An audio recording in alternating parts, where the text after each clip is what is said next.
aspiration, if you look at aspiration without passion becomes hollow ambition. It's just like drafting a high impact strategy document which fades in actual execution.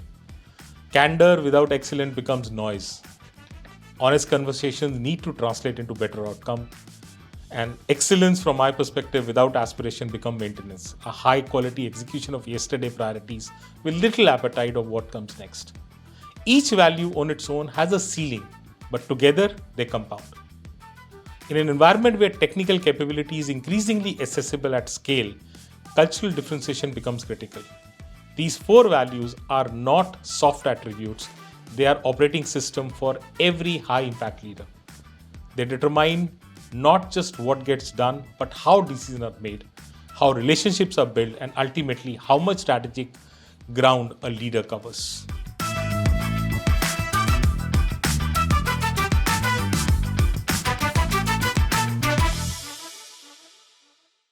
Welcome to another episode of GCC Unplugged, where we speak to leaders who are shaping the ecosystem of India. And today I'm joined by Rajat Raheja, Division President, Amdocs India and Global Operations, a seasoned leader who has been at the forefront of the evolution of GCCs in the country. In this conversation, we'll explore how the shift in GCCs is reshaping operating models, what it takes to build globally relevant technology hubs from India, and how Rajat is preparing his organization for the next wave of innovation and digital transformation. Rajat, thank you for joining us. Thank you. So, Rajat, my first question to you is that you've been around and seen the technology and global delivery models evolve. Can you share an example, wherein GCCs broke some kind of conventional rule and made a very positive change to the ecosystem altogether? The most consequential rule that many GCC broke was the assumption that leadership originates largely from headquarters. For a long time, the model was straightforward. Strategy being driven from onshore, execution happens from offshore. GCCs were delivery engines, capable, efficient, etc. That assumption has fundamentally been overturned. Over the last decade, global capability centers have undergone one of the most consequential shifts in their operating models. While most of the GCCs started their operations with cost arbitrage and focusing on driving efficiencies and scale, today many GCCs have evolved into strategic engine for innovation, product ownership, and long-term value creation. GCCs also broke the traditional offshore support construct by moving from modular execution to end-to-end ownership of products and platform, leading architecture, development, deployment, and lifecycle management rather than handling isolated functions like testing or maintenance. This has significantly improved speed, accountability, and innovation outcomes. This is a narrative shift of India being perceived earlier as a talent hub to now being looked at as an R&D and innovation hub. Many GCCs have actually nurtured center of excellence or niche capabilities like GenAI, data analytics, cloud competency, design, and so on, serving to a critical business needs across the organization. India-based teams are also increasingly building IPs, AI-led solution and transformation framework that scale globally, further strengthening the perception shift from cost arbitrage to value creation. This transition is also about managing output to shaping the outcomes. However, it's a journey and there is lot to achieve further. Okay. And over the last decade, Rajat, so GCCs India have come from being a cost efficiency center to being strategic engines. So from your vantage point at Amdocs, what has been the most critical shift in this transformation? If you see over the past few years, especially the post-COVID era, global organizations, including customers, have come to trust the GCC model more than ever before. Work which was earlier restricted to on-site or nearshore centers have not transitioned as is being managed seamlessly from India. This shift has paved the way for India GCCs to move up the value chain, and Amdocs from that perspective is no different. The inflection point came when GCC moved from executing the scope project and deliverables to owning end-to-end platform aligned to organization P&L outcomes. GCCs from that perspective are typically measured more on internal parameters or KPIs like project timelines, talent headcount, number, fast release cycle, reduction in defects, process improvement, etc.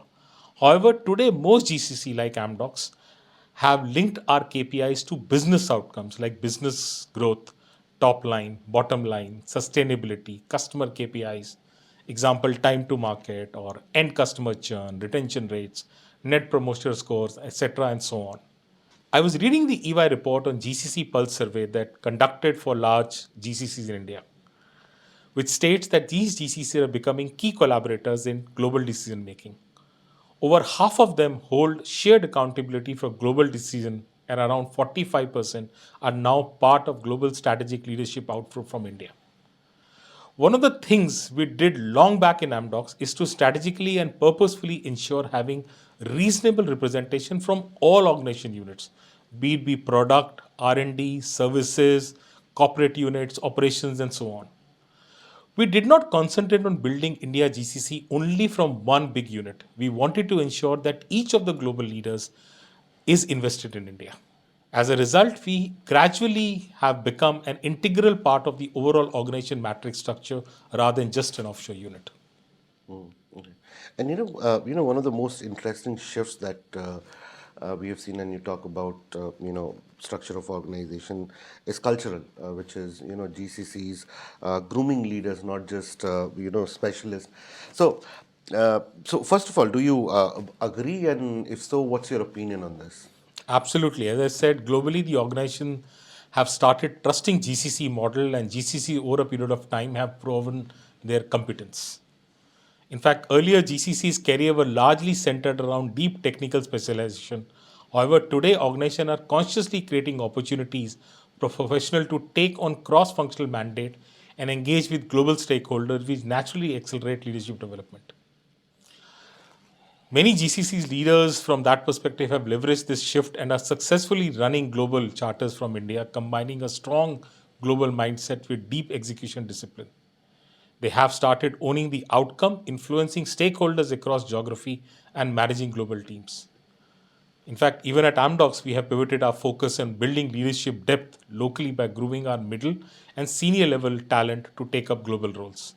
This grooming actually involves offering cross unit exposure to these professionals, providing cross site experience with India GCCs becoming a seeding center or site for exporting talent to other areas of Amdocs or other strategic sites of Amdocs, strengthening people management and leadership skill set. Also supporting these professionals in building their internal and external network and exposing these leaders to customer facing roles. Incidentally, this did not happen in a year. It is a long journey that evolves or involves perseverance in identifying high potential talent early, nurturing them through a structured development plan, and giving them a platform to lead across geography and so on. Okay, all right. So I'm going to tell you four words which I've come across from your previous, interaction with media or otherwise. That's aspiration, passion, candor, excellence. Uh, do these four words ring a bell for you, and what do you associate with these words with? They do, and more importantly, they are connected, actually, not independent values. For example, aspiration, if you look at aspiration without passion, becomes hollow ambition. It's just like drafting a high impact strategy document which fades in actual execution. Candor without excellence becomes noise. Honest conversations need to translate into better outcome. And excellence, from my perspective, without aspiration, become maintenance. A high quality execution of yesterday priorities with little appetite of what comes next. Each value on its own has a ceiling, but together they compound. In an environment where technical capability is increasingly accessible at scale, cultural differentiation becomes critical. These four values are not soft attributes, they are operating system for every high impact leader. They determine not just what gets done, but how decisions are made, how relationships are built, and ultimately how much strategic ground a leader covers. So, Rajat, we were speaking about leadership, and you said that a lot of leaders are being groomed for India. So, what mindset shifts were actually required, both in India and global, headquarter, to trust leaders who are emerging from these GCCs? Saurabh, actually, if you look at, there are multiple ones. One, I can recollect a few of them. First, the whole notion of parent child relationship should wade off.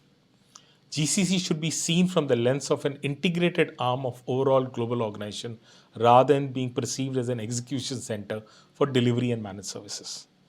From a global headquarter perspective, this also requires decentralizing authority and moving away from geography based hierarchies, recognizing that leadership capability is not location dependent. Second, the mindset shift of global organization about distributed leadership with leadership being driven out of India. From India GCC standpoint also sort of this requires a mindset shift of local leaders from execution to ownership. GCC's leaders should not perceive themselves a leader of a delivery arm of organization, but rather perceive themselves as an enterprise leader, accountable for business outcome, including customer outcome, managing risk, scalable systems, and so on. Third, in most GCCs, customer facing roles are still restricted at onshore sites. It is also partially due to India leaders not raising their hand and seeking those business roles opportunities. Over time, if you ask me, consistent performance, governance maturity, and visible leadership competence has helped build trust, leading to a greater integration of India GCC leaders into global decision making forums. Okay. And while leadership is fine, another part is the overall talent that is available in the country. And while we talk about that India having abundant pool of talent, and that's what bringing these GCCs to the country. But leaders also increasingly are talking about job ready and future ready skills for the talent pool. So what gaps do you see in the talent pool that is available here, and when it comes to especially enterprise grades readiness for the next gen technologies that are available now? Saurav, we in India all know India talent pool is undoubtedly large. But the real distinction today is between available talent and enterprise ready talent. The readiness gap is more evident on deeper enterprise roles such as AI, advanced data engineering, platform services, and product thinking. Across tech ecosystem, including GCCs, demand for these skills continue to outpace supply, especially when it comes to professionals with hands-on experience in operating complex platforms at scale. While organizations are investing heavily in upskilling and reskilling, the challenge is more about having real-time exposure, such as owning production system, making architectural trade-off, and managing enterprise risk. Secondly, if you ask me, next role or next gen role in areas like LLM fine tuning, machine learning, operations, FinOps, cloud security, AI governance, etc., are still evolving in organization. Closing this gap requires closer collaboration with industry and academia, stronger apprenticeship, on job learning models within organizations, and more opportunities for team in India to own critical platform end to end. From my perspective, the distinction between job ready and future ready ultimately comes down to learning velocity. Organizations that cultivate continuous learning culture will address this gap sustainably. Those waiting for fully prepared candidates will find themselves persistently constrained. And sort of from my perspective, what matters most is the willingness of the organization to upskill their employees in specific capabilities based on their business requirements. And what beyond hiring smart engineers? How do you build truly innovative capabilities within the ecosystem? Thanks, Saurabh. I was expecting this question because we all are obsessed with hiring smart engineers. If you ask my personal opinion, it takes more than just hiring smart engineers. You need to build a culture of everyday innovation where people feel comfortable experimenting, asking questions, and learning from failures. Innovation happens when teams have the freedom to try new ideas. It's also about bringing different perspectives together, technology, business, and customer insight. So you are actually solving real problem and not just building new technology. It's equally important to invest in building a strong community of employees who become employee enthusiasts and innovation agents. The organization needs to invest in this community through training and intervention and building them as role models for their respective units. And if I may add, when leaders start valuing learning and experimentation, not just perfect results, innovation naturally becomes a part of the organization everyday work culture. Okay. So, in the coming possibly 5 years or so, what will differentiate, India's most successful GCCs from the rest? Will it be scale, innovation, velocity, talent depth, or something else entirely which we are not aware of, maybe?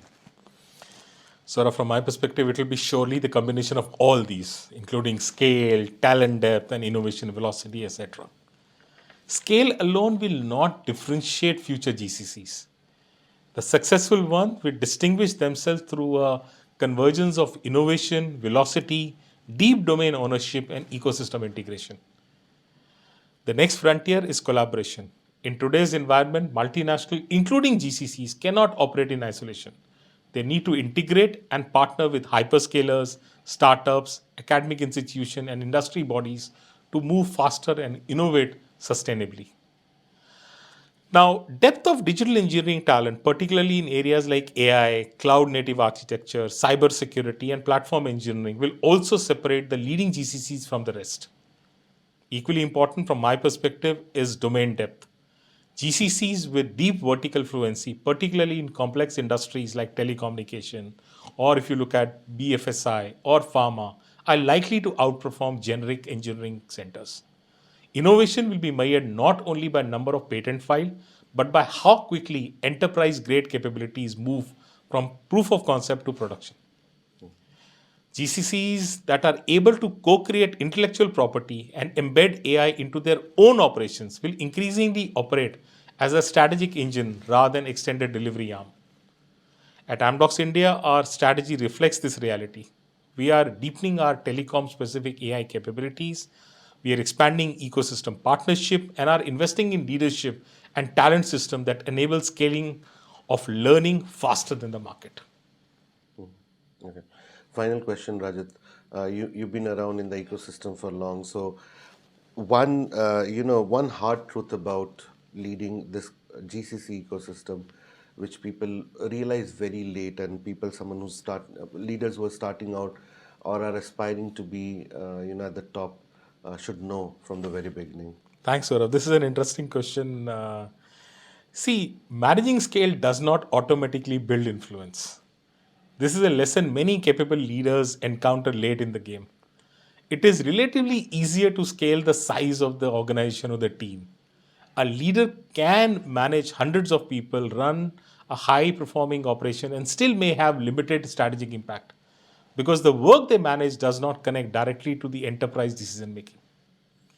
Real leadership influence is earned by owning complexity, by being the person who manages the trade offs and make the call when the answer is not so obvious with half of the information. It's a function of how much of the hard and uncertain leader is willing to own. For those earlier in their career, investment starts with a deliberate choice to lead beyond the defined scope by the headquarter or wherever you are reporting, to speak with candor when silence is easier, and to make or take accountability for outcomes that are uncertain. The professionals who build lasting influence in the ecosystem will be those who manage beyond scale, but actually focus on delivering the outcomes. All right. Thank you so much, Rajat, for speaking to us. As always, it was pleasure listening to your insights about the GCC ecosystem, which is evolving, and there's a long way to go ahead. Thank you, Saurabh, for these questions, and it was pretty interesting for me to talk to you. Thank you.